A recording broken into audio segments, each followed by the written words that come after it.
महाविकास आघाडीच्या आजच्या बैठकीमध्ये बदलापूर आणि महिला सुरक्षेच्या वरती चर्चा, राज्य सरकारच्या कारभारावरती नाराजी।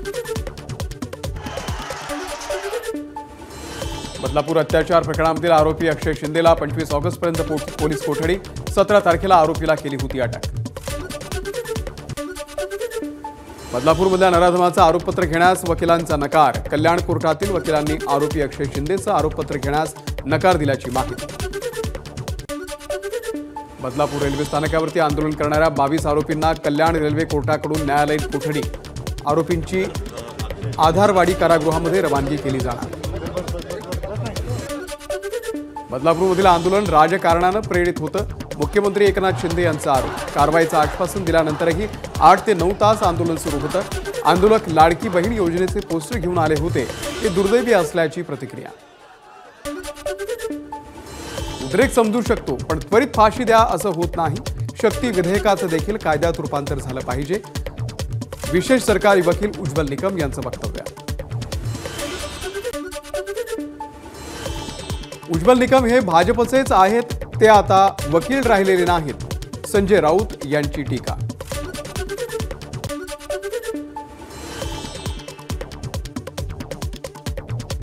उज्ज्वल निकम हे भाजपचेच आहेत, ते आता वकील राहिलेले नाहीत, संजय राऊत यांची टीका।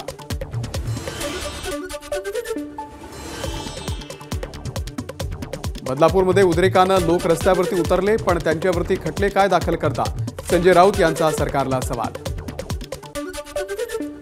बदलापूरच्या घटनेशी विरोधकांचा काय संबंध, संजय राऊत यांचा सवाल। विरोधकांवरती आरोप करणाऱ्या गिरीश महाजन यांच्यावरही संजय राऊतांची टीका।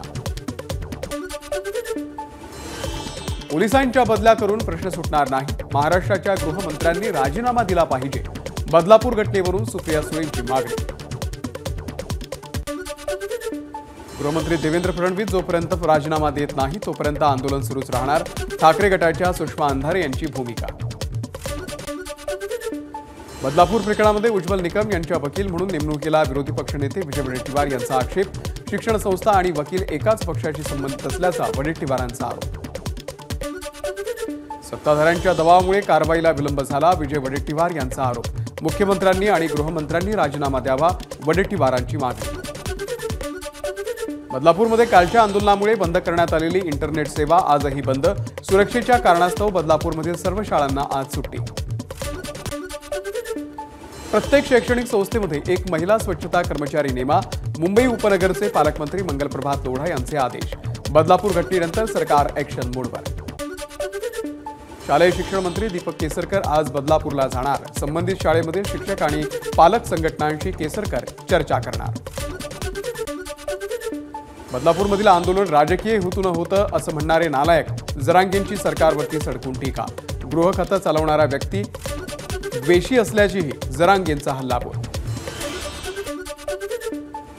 महाविकास आघाडी सरकारमध्ये मी गृहमंत्री असताना आरोपींना फाशी देण्यासाठी शक्ती कायदा आणला, त्याला 3 वर्ष झाले, मात्र केंद्रानं त्याला मंजुरी दिली नाही, अनिल देशमुखांचा आरोप। बदलापूर घटनेच्या निषेधार्थ मुंबईच्या परळमध्ये ठाकरे गटाचं आंदोलन, ठाकरे गटाचे आमदार अजय चौधरी आणि इतर पदाधिकारी आंदोलनात सहभागी। अहमदनगरमध्ये बदलापूर घटनेच्या निषेधार्थ मेहर इंग्लिश स्कूलच्या विद्यार्थिनींचा मोर्चा, चिमुकलीनं हातामध्ये दोरी घेऊन आणि संबंधित आरोपीचा फोटो घेऊन फाशीची मागणी केली। छत्रपती संभाजीनगरमध्येही बदलापूरमधील घटनेचे पडसाद, शहरातील क्रांती चौकामध्ये चंद्रकांत खैरेंच्या नेतृत्वात ठाकरे गटाचं आंदोलन, सरकारच्या विरोधात आंदोलक महिलांची जोरदार घोषणाबाजी। बदलापूरमधल्या घटनेचे पिंपरीमध्ये पडसाद, ठाकरे गटाची सरकारच्या विरोधात घोषणाबाजी, घटनेची जबाबदारी घेऊन मुख्यमंत्री आणि गृहमंत्र्यांनी राजीनामा द्यावा अशीही केली मागणी। एबीपी माझा, उघडा डोळे बघा नीट।